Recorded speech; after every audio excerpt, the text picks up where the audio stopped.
Никола Селенинович. Вот он в синем костюме.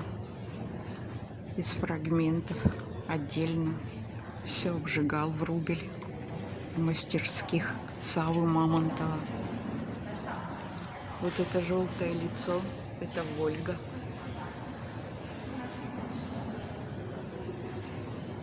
Сколько же фрагментов.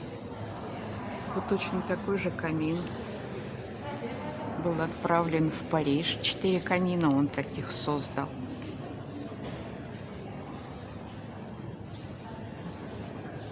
В Париже он получил золотую медаль.